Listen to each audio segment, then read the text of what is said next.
Hello guys, welcome to my YouTube channel. आज मैं आपके लिए एक नया टॉपिक लेकर आई हूँ।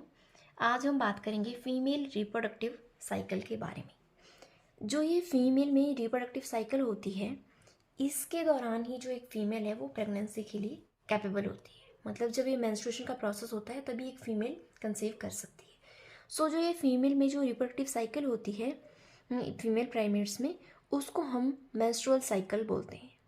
मेंस्ट्रुअल साइकिल मतलब नॉर्मली जो जिसको हम मेंसेस बोलते हैं या फिर पीरियड्स बोलते हैं।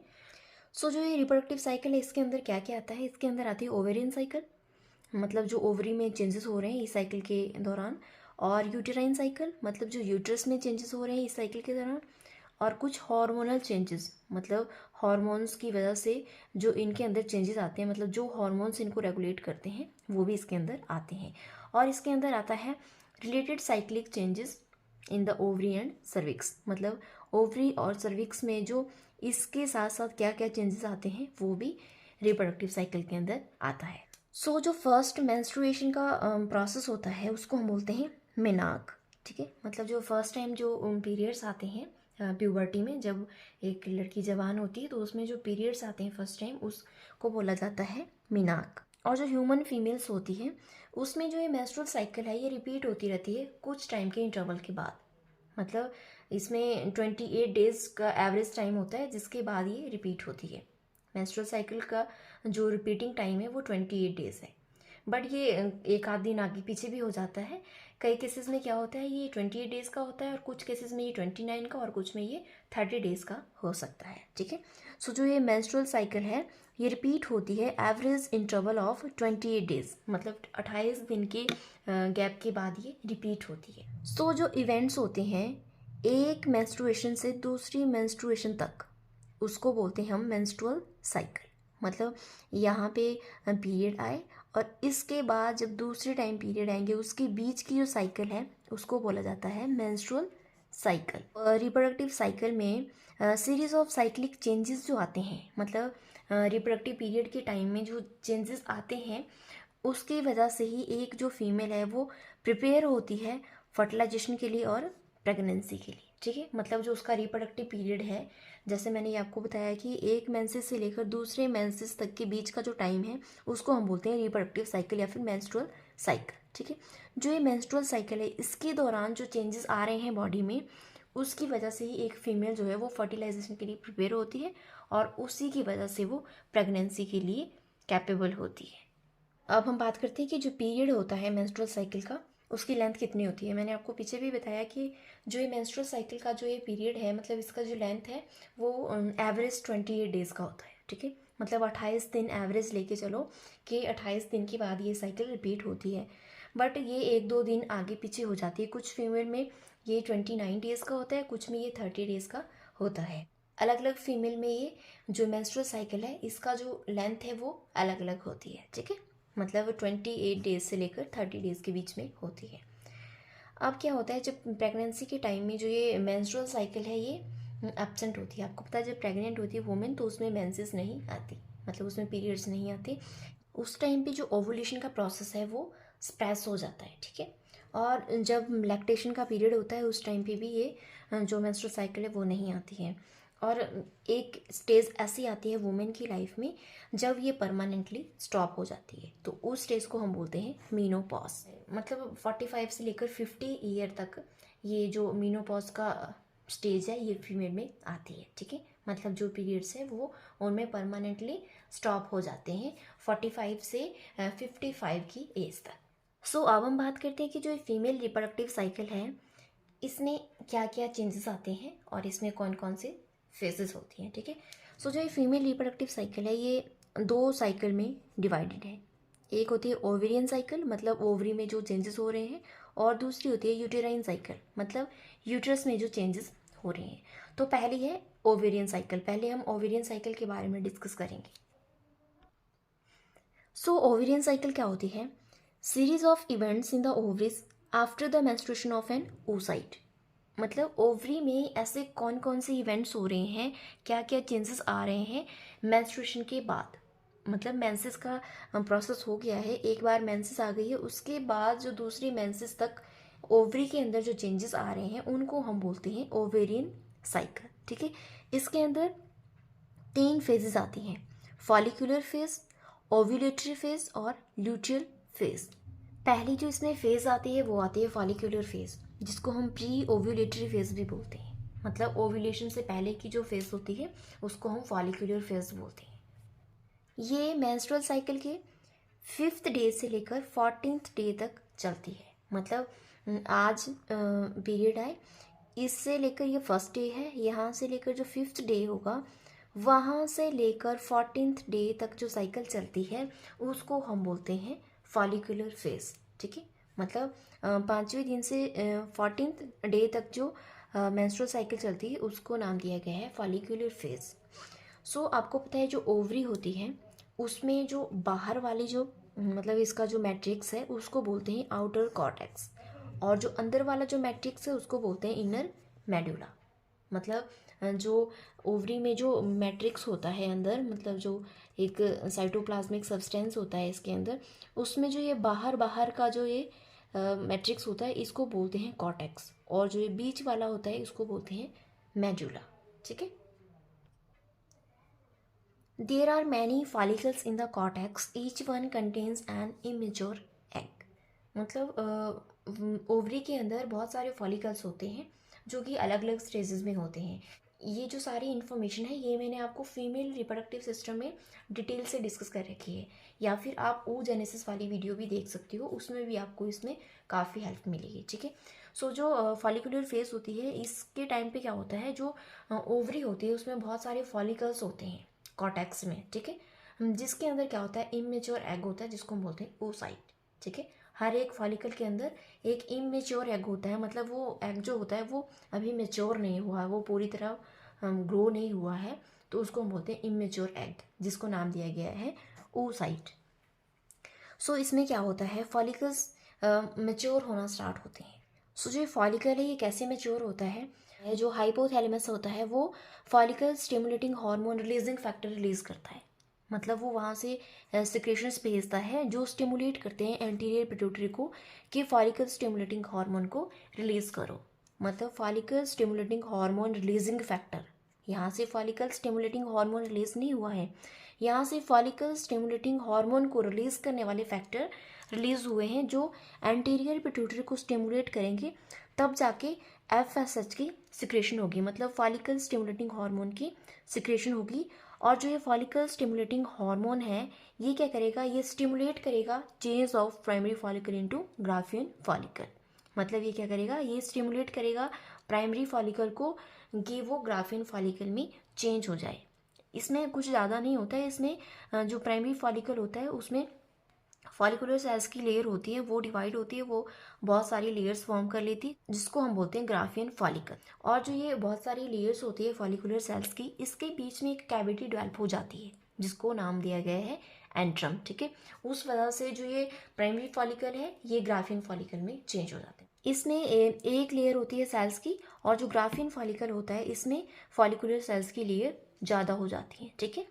और जो ये फॉलिकुलर सेल्स की लेयर होती है, इन लेयर्स के बीच में एक कैविटी डेवलप होती है जिसको हम बोलते हैं एंट्रम। ठीक है। और उसके बीच में जो oocyte है वो लटका हुआ होता है। जैसे ही ग्राफियन फॉलिकल बनता है, मतलब प्राइमरी फॉलिकल से ग्राफियन फॉलिकल की फॉर्मेशन होती है, तो क्या होता है, जो इसके अंदर जो प्राइमरी oocyte होता है, मतलब ग्राफियन फॉलिकल के अंदर भी वही oocyte है जो प्राइमरी फॉलिकल के अंदर था। अब वो oocyte क्या करेगा, वो डिवाइड हो जाएगा और वो सेकेंडरी oocyte की फॉर्मेशन करेगा। मतलब जो प्राइमरी oocyte है उसके अंदर अब वो भी तो डिवाइड करना है, मतलब उसने भी मेच्योर होना है, तो वो प्राइमरी oocyte से सेकेंडरी oocyte में कन्वर्ट हो जाएगा। मतलब जब ग्राफियन फॉलिकल पूरी तरह बन गया है तो उसके अंदर का जो oocyte है वो डिवाइड करेगा और वो सेकेंडरी oocyte में कन्वर्ट हो जाएगा। ठीक है। और इस टाइम पे क्या होगा, जो ग्राफियन फॉलिकल है इसके जो फॉलिकुलर सेल्स होंगे, मतलब जो ग्राफियन फॉलिकल है इसके जो फॉलिकुलर सेल्स होंगे वो सिक्रिएट करेंगे एस्ट्रोजन्स। ठीक है। मतलब वो हॉर्मोन्स सिक्रिएट करेंगे जो क्या करेंगे, जो स्टिमुलेट करेंगे ग्रोथ को, मेंटेनेंस को और normal functioning of secondary sex organ. ठीक है। मतलब जो फीमेल में सेकेंडरी सेक्स ऑर्गन्स होते हैं उनको वो स्टिमुलेट करेंगे उनकी ग्रोथ को, और उनकी मेंटेनेंस रखेंगे बनाकर, और उनकी जो नॉर्मल फंक्शनिंग है उनको भी वो मेंटेन करके रखेंगे, ठीक है। मतलब उनकी नॉर्मल जो फंक्शनिंग चल रही है उसको भी वो रेगुलेट करेंगे, ठीक है। और दूसरा ये क्या फंक्शन परफॉर्म करेंगे, मतलब जो यूटेराइन एंडोमेट्रियम है वो और ज़्यादा थिक हो जाएगा। पहले भी वो थिक है बट वो और ज़्यादा थिक होना स्टार्ट हो जाएगा और वो ज़्यादा वेस्क्यूलर हो जाएगा और ज़्यादा ग्लैंडुलर हो जाएगा, ठीक है। पहले वो कम ग्लैंडुलर था। ग्लैंडुलर का मतलब है कि वो ग्लैंड प्रेजेंट होते हैं उसमें। जो यूटेराइन एंडोमेट्रियम है, यूटेराइन की एक लेयर होती है जिसको हम बोलते हैं एंडोमेट्रियम, मतलब सबसे अंदर वाली जो लेयर होती है वो होती है एंडोमेट्रियम। वो थिक होना स्टार्ट हो जाता है एस्ट्रोजन की वजह से और वो ज़्यादा वेस्क्यूलर हो जाता है और वो ज़्यादा ग्लैंडुलर हो जाता है, ठीक है। इसके साथ साथ जो ये एस्ट्रोजन्स होते हैं ये क्या करते हैं, ये यूटेराइन जो ग्लैंड्स होते हैं, मतलब जो यूट्रस होता है उसके अंदर कुछ ग्लैंड्स भी प्रेजेंट होते हैं। वो जो ग्लैंड्स होते हैं मतलब वो ज़्यादा टॉर्टस हो जाते हैं और वो कॉर्क स्क्रू शेप के हो जाते हैं, जिसकी वजह से वो खुद को प्रिपेयर करते हैं इम्प्लांटेशन के लिए, ठीक है। इम्प्लांटेशन का मतलब होता है कि जब एक एग जो है वो फर्टिलाइज हो चुका है उसके बाद जब उसमें एम्ब्रियो बननी है, एम्ब्रियो के बाद से जो बेबी तक का जो प्रोसेस है वो किस जगह पे होना है, मतलब वहाँ पे उसकी इम्प्लांटेशन होगी कि बाकी के जो फर्दर चेंजेस हैं वो उस जगह पे होने हैं, तो उसको हम बोलते हैं इम्प्लांटेशन, ठीक है। मतलब जो यूट्रस के अंदर है वो बेबी की डेवलपमेंट होती है, तो क्या होता है फैलोपियन ट्यूब में जो फर्टिलाइज हो जाता है एग उसके बाद वो यूट्रस में आता है और वहाँ पे उसकी इम्प्लांटेशन होती है, मतलब वहाँ पे उसको एक प्रॉपर जगह पे रखा जाता है जहाँ पे जो बाकी के चेंजेस होते हैं बेबी बनने तक के वो सारे यूट्रस के अंदर होते हैं। इसके साथ साथ जो ये एस्ट्रोजन्स हार्मोन होते हैं ये क्या करते हैं, ये जो एपिथेलियम होता है मतलब फैलोपियन ट्यूब का जो एपिथेलियम होता है उसको भी ये थिक बना देते हैं और डेंसली सिलिएटेड बना देते हैं, ठीक है। मतलब उसके अंदर जो सिलिया है वो बहुत ज़्यादा हो जाते हैं, जिसकी वजह से क्या होता है वो जो ओवम है या फिर वो जाइगोट है उसको वो इजीली कंडक्ट कर सकते हैं। मतलब बहुत ज़्यादा सिलिया होंगे तो वो उसको इजीली ट्रैप कर पाएंगे ओवम को या फिर जाइगोट को। इसके साथ साथ जो ये एस्ट्रोजन हार्मोन है, मतलब जो फॉलिकुलर सेल्स जो एस्ट्रोजन हार्मोन रिलीज करते हैं वो क्या करता है, वो इनहिबिट करता है सिक्रेशन ऑफ FSH, मतलब फॉलिकल स्टिमुलेटिंग हार्मोन को वो कम कर देता है, उसको वो रोक देता है, ताकि क्या हो जो ग्राफियन फॉलिकल अब बन चुका है प्राइमरी oocyte से उसमें आगे फर्दर चेंजेस ना हो, ठीक है। इसलिए जो फॉलिकल स्टिमुलेटिंग हार्मोन है वो सिक्रेट उसकी जो सिक्रेशन है वो रोक दी जाती है एस्ट्रोजन हार्मोन की वजह से, ठीक है। और ये स्टिमुलेट करता है secretion of LH, luteinizing hormone जो होता है उसके सिक्रेशन को ये बढ़ावा देता है और जो ये FSH है इसकी सिक्रेशन को ये रोकता है, ठीक है। इसके साथ साथ जो ये एस्ट्रोजन हार्मोन है ये क्या करता है, ये ग्लाइकोजन और फैट को एकोमोडेट करता है एंडोमेट्रियल सेल्स में, ताकि वो और ज़्यादा थिक हो सके, मतलब वो और ज़्यादा सॉफ्ट बन सके, ठीक है। अब जो ये मेंस्ट्रुअल साइकिल है, मतलब जो ये रिप्रोडक्टिव साइकिल का जो फर्स्ट साइकिल है जिसको हम बोलते हैं ओवेरियन साइकिल, उसके अंदर जो सेकंड फेज आती है वो आती है ओव्यूलेटरी फेज, ठीक है। ओव्यूलेटरी फेज में क्या होता है, जो ग्राफियन फॉलिकल्स होते हैं ओवरी के वहाँ से ओव्यूलेशन होती है, मतलब ग्राफियन फॉलिकल के अंदर सेकेंडरी oocyte है, वो जो सेकेंडरी oocyte है वो रिलीज होना है ग्राफियन फॉलिकल से, उस फेज को हम बोलते हैं ओव्यूलेटरी फेज। जो ये ओव्यूलेटरी फेज होती है ये 15th डे पे होती है, मतलब मेंस्ट्रुअल साइकिल के 15वें दिन पे होती है। जब 15th डे स्टार्ट होता है मेंस्ट्रुअल साइकिल का तब ये ओव्यूलेशन की जो फेज आती है वो आती है, ठीक है। इसमें क्या होता है, जो ग्राफियन फॉलिकल होता है वो ब्रस्ट हो जाता है, वो मतलब उसकी जो बाहर वाली जो वॉल्स है वो टूट जाती हैं और उसके अंदर जो सेकेंडरी oocyte होता है वो रिलीज हो जाता है, जो कि सराउंड होता है क्लियर मेम्ब्रेन से, ठीक है। मतलब जो सेकेंडरी oocyte होता है उसके बाहर भी कुछ मेम्ब्रेन्स होती है। ये मैंने सारी जो इन्फॉर्मेशन है, मतलब ये सारी जो जानकारी है मैंने आपको फीमेल रिप्रोडक्टिव सिस्टम में शेयर कर रखी है, तो आप वो वीडियो जाकर जरूर देखना ताकि आपको समझ आए कि जो सेकेंडरी oocyte है ये क्या होता है, ठीक है। जो ग्राफियन फॉलिकल है अब ये बस्ट हो जाते हैं और इसके अंदर जो सेकेंडरी oocyte है वो रिलीज हो जाते हैं, मतलब सेकेंडरी oocyte को हम एक तरह का एग भी बोल सकते हैं, ठीक है। जो एग होता है वो रिलीज हो जाता है। बट अब आप सोच रहे होंगे कि जो ग्राफियन फॉलिकल ये एकदम से ब्रस्ट क्यों जाता है, ऐसा क्यों होता है। ग्राफिन फॉलिकल के अराउंड जो स्मूथ मसल फाइबर्स होते हैं वो कॉन्ट्रैक्ट होना स्टार्ट हो जाते हैं। इसकी टर्जिडिटी की वजह से और इसकी कॉन्ट्रैक्शन की वजह से क्या होता है, जो ग्राफिन फॉलिकल है वो बर्स्ट हो जाता है और उसके अंदर जो सेकेंडरी oocyte होता है वो बाहर रिलीज हो जाता है, जिस प्रोसेस को हम बोलते हैं ओव्यूलेशन। इसमें क्या होता है, जो ये सेकेंडरी oocyte है मतलब जो ओवम है वो रिलीज हो जाता है ग्राफिन फॉलिकल से और उसको रिसीव कर लिया जाता है फिम्बरी के द्वारा। जो फैलोपियन ट्यूब होती है उसकी जो सबसे बाहर वाली ओपनिंग होती है उसमें कुछ प्रोजेक्शंस होती है, फिंगर लाइक प्रोजेक्शंस होती है जिसको हम फिम्बरी बोलते हैं। वो क्या करते हैं, वो उस ओवम को पकड़ लेती हैं, ठीक है। और वहाँ पे ये वायबल रहता है 2 दिन के लिए, मतलब ये 2 दिन तक जिंदा रहता है एग वहाँ पे। जो ये ओवुलेशन का प्रोसेस होता है इसको कौन कंट्रोल करता है, इसको कंट्रोल करता है हार्मोन जिसका नाम है ल्यूटिनाइजिंग हार्मोन, ठीक है। जो ये ल्यूटिनाइजिंग हार्मोन है इसका जब लेवल बढ़ जाता है ब्लड के अंदर तो ये ओवुलेशन का प्रोसेस होता है, ठीक है। मतलब उस टाइम पे जो एग होता है वो सेकेंडरी स्टेज पे होता है, सेकेंडरी oocyte की फॉर्म में होता है। ल्यूटिनाइजिंग हार्मोन क्या करता है, ये एम्प्टी ग्राफिन फॉलिकल जो है, मतलब ओवुलेशन का प्रोसेस जब हो चुका है उसके बाद जो ग्राफिन फॉलिकल रह गया है खाली, उसको ये चेंज करना स्टार्ट कर देता है कॉर्पस ल्यूटियम में।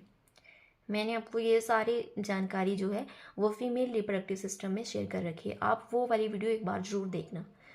अब जो ये एम्प्टी ग्राफिन फॉलिकल है ये कॉर्पस ल्यूटियम में चेंज होना स्टार्ट हो जाता है और सिक्रिएट करता है हार्मोन जिसका नाम है प्रोजेस्टेरोन। अब नेक्स्ट जो फेज़ आती है रिप्रोडक्टिव साइकिल में, मतलब फीमेल रिप्रोडक्टिव साइकिल की जो फर्स्ट साइकिल है जिसको हम ओवेरियन साइकिल बोलते हैं, उसकी जो थर्ड स्टेज आती है मतलब थर्ड फेज आती है उसमें, उसको हम बोलते हैं ल्यूटियल फेज या फिर इसको बोलते हैं पोस्ट ओव्यूलेटरी फेज, क्योंकि ये ओव्यूलेशन फेज के बाद होती है इसलिए इसको पोस्ट ओव्यूलेटरी फेज भी बोलते हैं, ठीक है।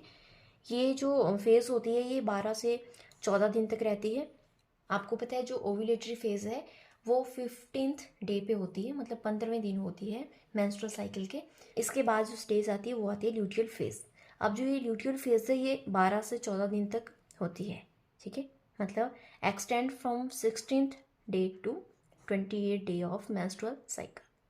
मतलब 15वें दिन पे ओव्यूलेटरी फेज हुई, उसके बाद जो 16वां दिन आया उसमें स्टार्ट हो गई ल्यूटियल फेज।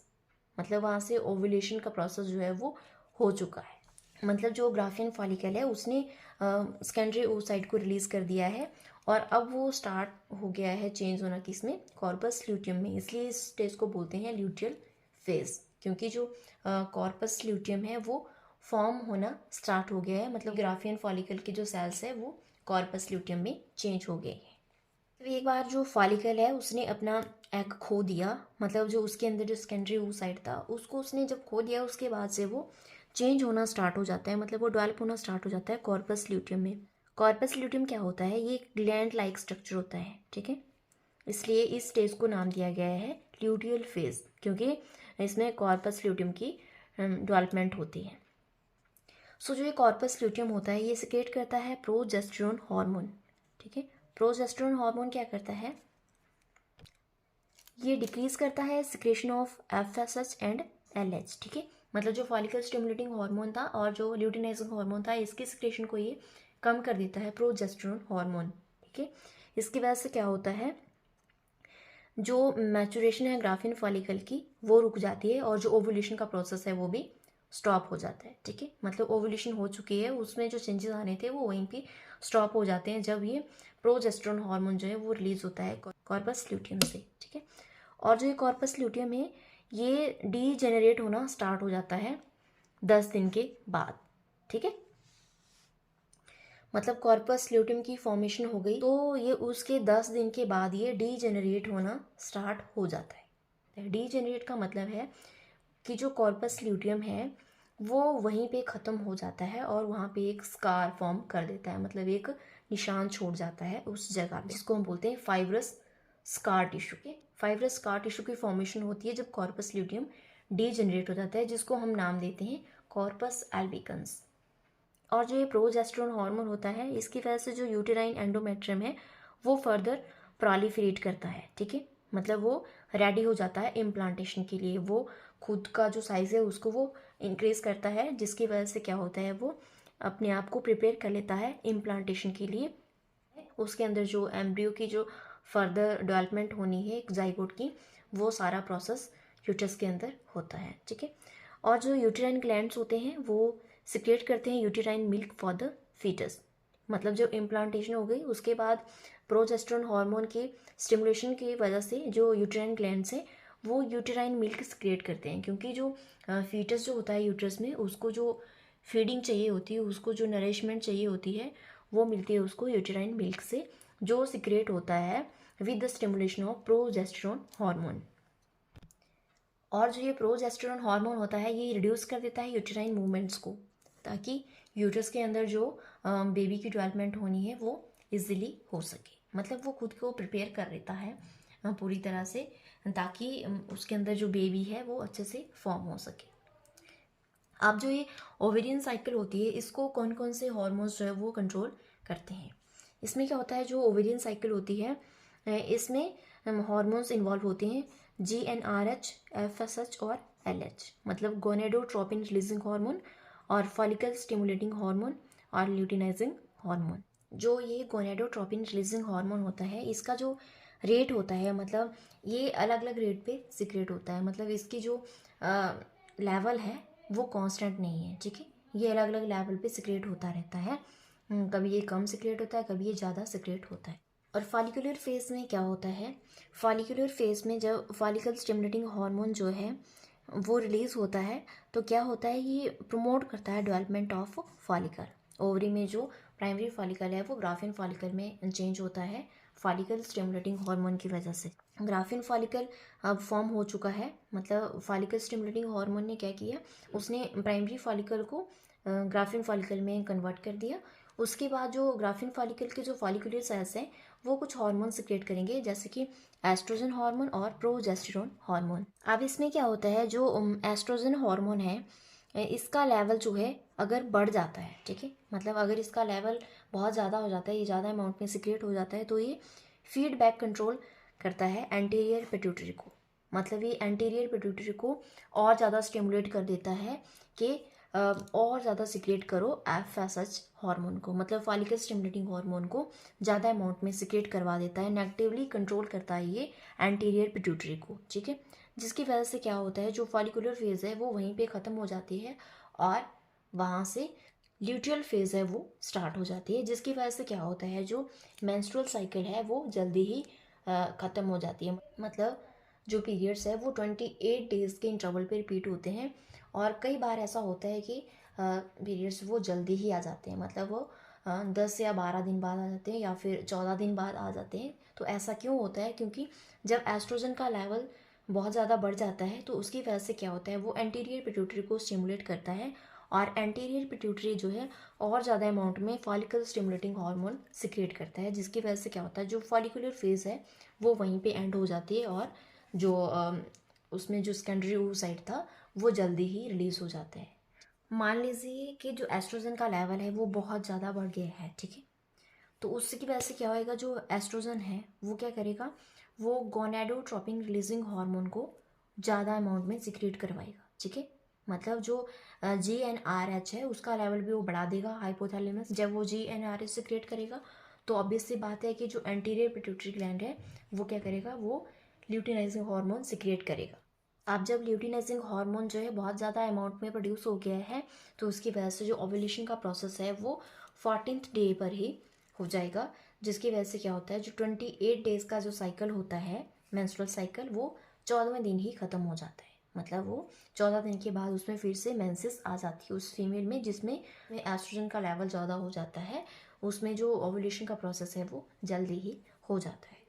अब दूसरी जो साइकिल आती है फीमेल रिप्रोडक्टिव साइकिल में वो आती है यूटेराइन साइकिल। जो ये पीछे वाली साइकिल हमने डिस्कस की ये थी ओवेरियन साइकिल। अब हम बात करेंगे यूटेराइन साइकिल की। यूटेराइन साइकिल का मतलब है कि जो यूट्रस के अंदर मेंस्ट्रुअल साइकिल के दौरान क्या क्या चेंजेस आते हैं उसको हम बोलते हैं यूटेराइन साइकिल। सो यूटेराइन साइकिल क्या होती है, content series of changes in the uterus endometrium. मतलब यूट्रस के एंडोमेट्रियम में जो सीरीज ऑफ चेंजेस हो रहे हैं मेंस्ट्रुअल साइकिल के दौरान उसको हम बोलते हैं यूटेराइन साइकिल, ठीक है। इसमें क्या होता है, जो यूट्रस होता है वो खुद को प्रिपेयर करता है क्योंकि उसके पास एक नया मेहमान आने वाला होता है, ठीक है। तो वो घर के अंदर साफ़ सफाई जो भी चीज़ें उसको लानी होती है, सारा खाना पीना वो बंदोबस्त कर लेता है उसका, क्योंकि उसके पास क्या आने वाला है, एक नया मेहमान जिसको हम बोलते हैं एग। ठीक है, मतलब उसके पास एक फर्टिलाइज एग आने वाला है, जिसके लिए वो खुद को प्रिपेयर करता है यूटेराइन साइकिल में। ठीक है, क्योंकि वो एग जो है वो वहीं पे रहना है जब तक वो एक बेबी में कन्वर्ट नहीं हुआ, मतलब एक जब तक बेबी पैदा नहीं हुआ तब तक वो यूट्रस में ही रहेगा। इसलिए उसको पूरी तैयारियां करनी पड़ती है यूट्रस को यूटेराइन साइकिल में। अगर फर्टिलाइजेशन नहीं होती है तो क्या होता है, तो ओवेरियन जो हॉर्मोन्स होते हैं वो वेन हो जाते हैं। ठीक है, मतलब वो ख़त्म हो जाते हैं जो फर्टिलाइजेशन अगर नहीं होती है तो उसकी वजह से क्या होता है, जो स्ट्रेटम फंक्शनैलिस होती है, मतलब एंडोमेट्रियम भी फर्दर 2 लेयर में डिवाइड होता है, स्ट्रेटम फंक्शनैलिस और स्ट्रेटम बेसिलिस। अगर फर्टिलाइजेशन नहीं होती है तो ओवेरियन हार्मोन्स जो है वो वेन हो जाती है, और जिसकी वजह से क्या होता है, जो स्ट्रेटम फंक्शनैलिस होती है वो क्या होती है, एंडोमेट्रियम की, वो स्लफ ऑफ हो जाती है, मतलब वो टूट कर बाहर निकल जाती है थ्रू द मेंस्ट्रुअल ब्लड। जो यूट्राइन साइकिल है ये 3 फेजेस में डिवाइडेड होती है। पहला आता है इसमें मेंस्ट्रुअल फेज, और दूसरी आती है प्रोलिफरेटिव फेज, और तीसरी आती है सिक्रेटरी फेज। सो पहली जो फेज आती है यूटेराइन साइकिल में वो आती है मेंस्ट्रुअल फेज।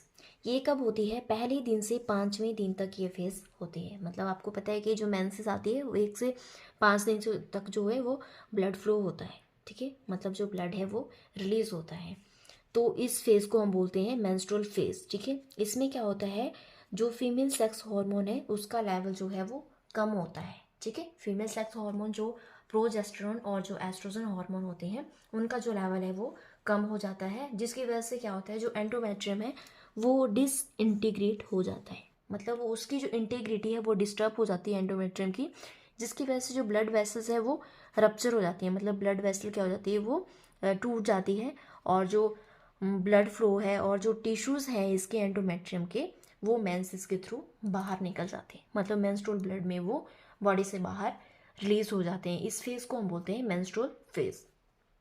और दूसरी जो फेज़ आती है यूटेराइन साइकिल में वो आती है प्रोलिफरेटिव फेज़, जिसको हम पोस्ट मेंस्ट्रुअल फेज़ भी बोलते हैं, क्योंकि मेंस्ट्रुअल फेज़ के बाद वाली जो फेज़ होती है वो होती है प्रोलिफरेटिव फेज़। इसकी वजह से इसको नाम दिया गया है पोस्ट मेंस्ट्रुअल फेज़, क्योंकि ये मेंस्ट्रुअल फेज़ के बाद होती है, इसलिए इसको बोलते हैं पोस्ट मेंस्ट्रुअल फेज़। ठीक है, ये जो फेज़ होती है ये स्टार्ट होती है जब मेंस्ट्रुअल फेज़ एंड हो जाती है, और ओव्यूलेशन फेज़ तक ये फेज़ चलती है। ठीक है, मतलब जब 5वें दिन जो है मेंस्ट्रुअल फेज़ एंड हो चुकी होती है, उसके बाद से प्रोलिफरेटिव फेज़ आती है। The time between the end of menstruation and ovulation, मतलब ये मेंस्ट्रुअल फेज़ है यहाँ पे ये ख़त्म हो गई है, और यहाँ पे आनी है ओव्यूलेटरी फेज़। ठीक है, मतलब ओव्यूलेशन होनी है यहाँ पे, इसके बीच की जो ये फेज़ है ये है प्रोलिफरेटिव फेज़, जिसको हम पोस्ट मेंस्ट्रुअल फेज़ भी बोलते हैं। ये जो फेज़ होती है ये 6th डे से 13th डे तक चलती है। ठीक है, इसमें क्या होता है, जो एस्ट्रोजन हार्मोन है उसकी जो सिक्रेशन है उसका जो लेवल है वो बढ़ना स्टार्ट हो जाता है बाय न्यू ओवेरियन फॉलिकल। ठीक है, क्योंकि ओवरी में नया फॉलिकल बनना स्टार्ट हो गया है, जिसकी वजह से जो एस्ट्रोजन का लेवल है वो बढ़ना स्टार्ट हो गया है। और इस हायर एस्ट्रोजन लेवल की वजह से क्या होता है, जो एंडोमेट्रियम होता है वो थिक होना स्टार्ट हो जाता है, मतलब वो फिर से मोटा होना स्टार्ट हो जाता है, और फिर से वो वेस्क्यूलर होना स्टार्ट हो जाता है, और दोबारा से वो ग्लैंडुलर होना स्टार्ट हो जाता है। क्योंकि जो एस्ट्रोजन हार्मोन्स होते हैं वो डोमिनेंट ओवेरियन हार्मोन्स होते हैं ओव्यूलेटरी फेज से पहले। ठीक है, मतलब जो ओव्यूलेशन फेज से पहले जो हार्मोन्स होते हैं वो एस्ट्रोजन हार्मोन्स होते हैं जो डोमिनेट करते हैं बाकी सारे हार्मोन्स को, क्योंकि एस्ट्रोजन का लेवल बहुत ज़्यादा होता है उस टाइम पे। अब नेक्स्ट जो फेज़ आती है यूटेराइन साइकिल के अंदर वो आती है सिक्रेटरी फेज़, जिसको हम प्री मेंस्ट्रुअल फेज़ भी बोलते हैं। प्री मेंस्ट्रुअल फेज़ इसलिए बोलते हैं क्योंकि सिक्रेटरी फेज़ को एंड होने के बाद जो है मेंस्ट्रुअल फेज़ फिर से स्टार्ट हो जाती है। ठीक है, और जो सिक्रेटरी फेज़ होती है ये 15 से 28 दिन तक चलती है, मतलब 15th डे से 28th डे तक जो है सिक्रेटरी फेज़ चलती है यूटेराइन साइकिल में। सिक्रेटरी फेज़ में क्या होता है, इसमें जो प्रोजेस्टेरोन हार्मोन है उसकी प्रोडक्शन बढ़ जाती है, मतलब प्रोजेस्टेरोन हार्मोन जो है वो ज़्यादा अमाउंट में रिलीज़ होता है कॉर्पस ल्यूटियम से। कॉर्पस ल्यूटियम आपको पता है, जब फॉलिकल जो है मैच्योर ग्राफिन फॉलिकल जब है वो ब्रस्ट हो जाता है, मतलब उसके अंदर जो सेकेंडरी oocyte था वो रिलीज़ हो जाता है, तो उसके बाद से जो फॉलिकुलर सेल्स थे बाकी रिमेनिंग जो फॉलिकल था वो कन्वर्ट हो जाता है कॉर्पस ल्यूटियम में। सो जो कॉर्पस ल्यूटियम है ये सिक्रेट करता है प्रोजेस्टेरोन हार्मोन, जिसका लेवल जो है सिक्रेटरी फेज में ज़्यादा हो जाता है, जिसकी वजह से क्या होता है जो एंडोमेट्रियम होता है यूट्रस का वो डबल और ट्रिपल हो जाता है थिकनेस में। मतलब उसकी जो मोटाई है वो 2 गुना या 3 गुना बढ़ जाती है। और जो यूटेराइन ग्लैंड्स होते हैं, मतलब यूट्रस के अंदर जो ग्लैंड्स होते हैं वो भी मैच्योर हो जाते हैं, जिसकी वजह से क्या होता है जो ये ग्लैंड्स होते हैं ये म्यूकस सिक्रेट करते हैं। ठीक है, मतलब जो ये यूटेराइन ग्लैंड्स है ये म्यूकस सिक्रेट करते हैं, जिसकी वजह से हम इस फेज को बोलते हैं सिक्रेटरी फेज, क्योंकि इसमें म्यूकस की सिक्रेशन होती है। अगर फर्टिलाइजेशन हो जाती है, मतलब इम्प्लांटेशन हो जाती है, मतलब एक एग जो है वो फर्टिलाइज हो गया है, वो डेवलप हो गया है एक जाइगोट में, तो उस केस में क्या होता है जो कॉर्पस ल्यूटियम होता है उसको मेंटेन करता है एक हार्मोन जिसको हम बोलते हैं HCG। ठीक है, मतलब जो ल्यूटिनाइजिंग हार्मोन है उसकी जॉब ले लेता है ये वाला हार्मोन। जो काम ल्यूटिनाइजिंग हार्मोन ने करना था वो काम ये हार्मोन करेगा। ठीक है, और इसमें क्या होता है जो कॉर्पस ल्यूटियम है वो सिक्रेट करता है प्रोजेस्टेरोन और एस्ट्रोजन हार्मोन। ठीक है, जो ये प्रोजेस्टेरोन और एस्ट्रोजन हार्मोन है मतलब जो प्लेसेंटा सिक्रेट करता है ये सपोर्ट करते हैं प्रेगनेंसी को और ब्रेस्ट डेवलपमेंट को फॉर लैक्टेशन। आपको पता है जो प्रेगनेंसी में फीमेल का जो ब्रेस्ट साइज़ है मतलब उसकी जो ब्रेस्ट है वो बढ़ने स्टार्ट हो जाती है, क्योंकि उसके अंदर प्रोजेस्टेरोन हार्मोन और एस्ट्रोजन हार्मोन जो है वो सिक्रेट होना स्टार्ट हो गए हैं, जिसकी वजह से वो प्रेगनेंसी में उसकी जो ब्रेस्ट साइज़ है वो डेवलप होना स्टार्ट हो गया है, ताकि इन फ्यूचर जब वो डिलीवर करेगी बेबी को, मतलब बेबी डिलीवरी होएगी तो जो लैक्टेशन होएगी, मतलब जो बेबी जो फीडिंग लेता है ब्रेस्ट से उसको हम बोलते हैं लैक्टेशन, ताकि लैक्टेशन के लिए वो तैयार हो सके। ठीक है, और अगर फर्टिलाइजेशन और इम्प्लांटेशन नहीं होती है तो क्या होता है, तो वो कॉर्पस ल्यूटियम जो है वो डीजनरेट हो जाता है। मैंने पीछे भी बताया कि जो कॉर्पस ल्यूटियम है वो डीजनरेट हो जाएगा और वो एक कॉर्पस एल्बिगन में चेंज हो जाएगा। ठीक है, मतलब एक फाइब्रस स्कार टिश्यू में कन्वर्ट हो जाएगा जिसको हम बोलते हैं कॉर्पस एल्बिगन्स। ठीक है, सो अगर फर्टिलाइजेशन और इम्प्लांटेशन नहीं होती है तो कॉर्पस ल्यूटियम डीजनरेट हो जाता है। इसकी वजह से क्या होता है जो प्रोजेस्टेरोन हार्मोन है और एस्ट्रोजन हार्मोन है इसकी सिक्रेशन नहीं होगी तो इसका लेवल कम हो जाएगा। सो जो एंडोमेट्रियम था यूट्रस का वो डिस्चार्ज हो जाएगा। ठीक है, मतलब एंडोमेट्रियम की जो लाइनिंग है वो टूट जाएगी और वो मेंस्ट्रुअल ब्लड के थ्रू बाहर निकल जाएगी। सो ओवेरियन साइकिल में क्या होता है, जो हॉर्मोन्स हैं उनकी कंसंट्रेशन जो है वो किस तरह से होती है, ये आती है फॉलिकुलर फेज। ठीक है, मतलब जो फर्स्ट फेज है ओवेरियन साइकिल की वो है फॉलिकुलर फेज। यहाँ पे जो फॉलिकल सेल्स है वो फॉलिकल फॉर्म कर रहे हैं, यहाँ पे डिवाइड हो रहे हैं, 2 लेयर फॉर्म हो गई, 3 लेयर फॉर्म हो गई, और यहाँ पे जो है वो ग्राफिन फॉलिकल में कन्वर्ट हो गया, और यहाँ पे आकर जो ग्राफिन फॉलिकल है वो रप्चर हो गया, ये आ गई ओवुलेशन फेज। और इसके बाद से जो है जो ये ग्राफिन फॉलिकल है ये चेंज हो गया कॉर्पस ल्यूटियम में, और कॉर्पस ल्यूटियम से आगे ये कॉर्पस एल्बिकन्स में चेंज हो गया। ठीक है, तो इस साइकिल को किस तरह से हॉर्मोन्स जो है वो रेगुलेट करते हैं और हार्मोन का लेवल क्या होता है इस साइकिल में। ठीक है, जब फॉलिकुलर फेज आती है तो इसमें क्या होता है जो हार्मोन्स हैं, मतलब ये जो रेड कलर में है ये है फॉलिकल स्टिमुलेटिंग हार्मोन, और जो ये ब्लू कलर में है ये है ल्यूटिनाइजिंग हार्मोन।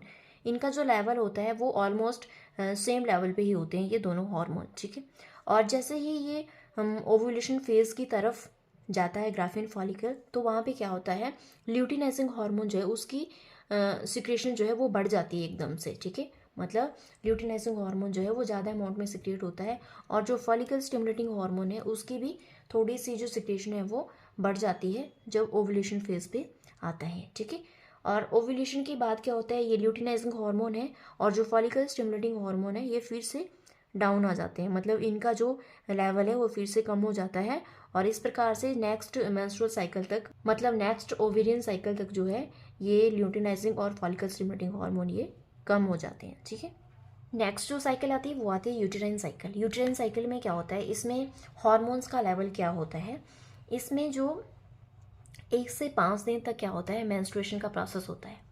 ये आप देख रहे हो ये है ब्लड वेसल्स, मतलब मेंस्ट्रुएशन हो रही है, यहाँ पे ब्लड फ्लो हो रहा है 5 दिन तक। ठीक है, उस टाइम पे जो ये एस्ट्रोजन हार्मोन है और प्रोजेस्टेरोन हार्मोन है ये दोनों सेम ही अमाउंट में है, और इसके बाद से फेज़ आती है प्रोलिफरेटिव फेज़। प्रोलिफरेटिव फेज़ में भी इनका लेवल जो है वो ऑलमोस्ट सेम ही रहता है। और जैसे ही सिक्रेटरी फेज़ आती है, मतलब प्रोलिफरेटिव फेज़ के एंड होने से पहले और सिक्रेटरी फेज़ के शुरू होने के थोड़े टाइम बाद तक क्या होता है, जो एस्ट्रोजन हार्मोन है इसका लेवल बढ़ जाता है और प्रोजेस्टेरोन हार्मोन का जो लेवल है वो भी थोड़ा थोड़ा इंक्रीज होना स्टार्ट हो जाता है। ठीक है।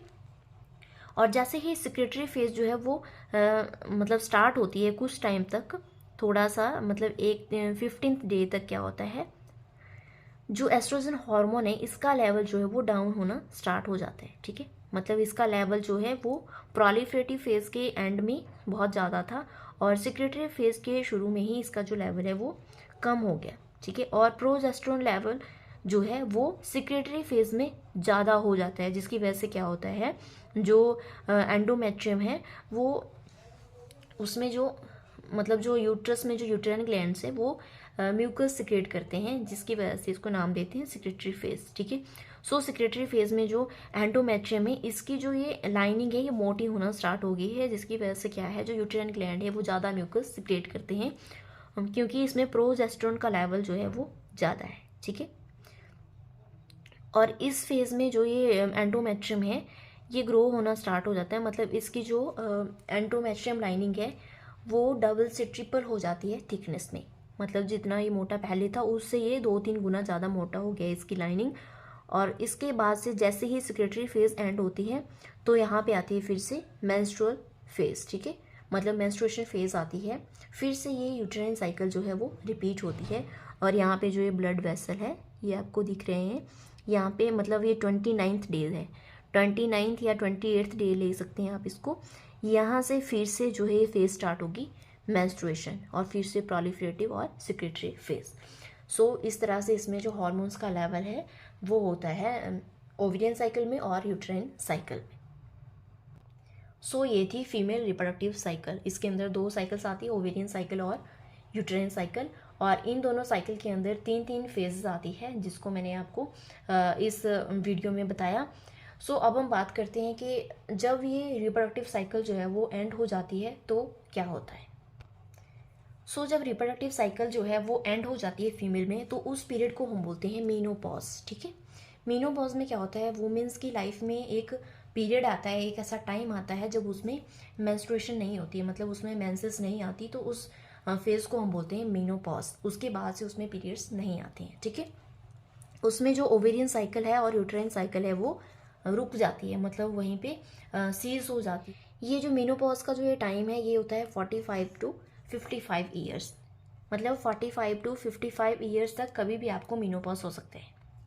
सो इसमें क्या होता है, इसमें जो ओवरीज होती है वो रिस्पॉन्स नहीं कर पाती है गोनेडोट्रोपिक रिलीजिंग हार्मोन्स को, और ओवरीज जो होती है वो एस्ट्रोजन और प्रोजेस्टेरोन हार्मोन सिक्रेट नहीं करती है, जिसकी वजह से क्या होता है, जो मेंस्ट्रुअल साइकिल है वो नहीं होती है। मतलब जो एस्ट्रोजन और प्रोजेस्टेरोन नहीं सिक्रेट होंगे ओवरी में तो उसकी वजह से जो मेंसेस है वो नहीं आएगी, जिस स्टेज को हम बोलते हैं मीनोपॉज। ठीक है।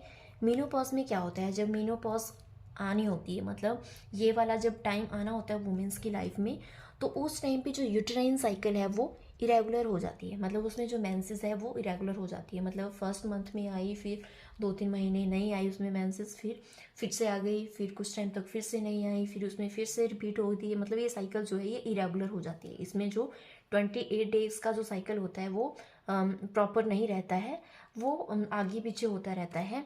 तो आप समझ लेना कि अगर ये 45 से 55 ईयर्स के बीच में आपके साथ ऐसा हो रहा है तो आप जो है मीनोपॉज की तरफ जा रही हैं। ठीक है।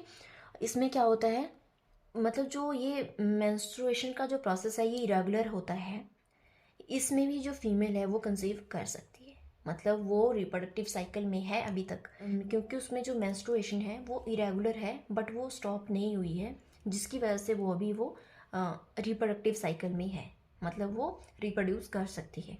बट जब वुमेंस में ये मीनोपॉज जो है ये कंप्लीट हो जाता है, मतलब कंप्लीटली उसमें मेंस्ट्रुअल साइकिल नहीं आती है, तो वो उसको हम प्रॉपर मानेंगे कि उसमें जो मीनोपॉज हो चुका है। जब तक एक फीमेल के अंदर जो है मतलब 1 साल तक जो है अगर मेंस्ट्रुएशन नहीं आती है तभी हम उसको बोलते हैं कि ये कंप्लीट मीनोपॉज है। अगर उसमें 1 साल के बीच में कभी भी उसमें मेंसेस आ रही है तो वो अभी तक वो कम्प्लीटली मीनोपॉज में नहीं पहुंची है। जब वो कम्प्लीटली मीनोपॉज में पहुंच जाएगी तो उसमें 1 साल तक जो है उसमें मेंसेस नहीं आएगी। मतलब मेरे बोलने का मतलब है कि उसमें इरेगुलर मेंसेस भी नहीं आएगी। लगातार उसमें 1 साल तक जो है पीरियड्स नहीं आए हैं तो इसका मतलब है कि उसमें आगे भी नहीं आएंगे, वो कम्प्लीटली ख़त्म हो चुका है मेंस्ट्रुएशन का प्रोसेस। ठीक है, सो ये था फीमेल रिप्रोडक्टिव साइकिल। अगर आपको मेरी वीडियो पसंद आई हो तो मेरी वीडियो को लाइक करना, मेरे चैनल को सब्सक्राइब करना और वीडियो को ज़्यादा से ज़्यादा शेयर करना। Thank you for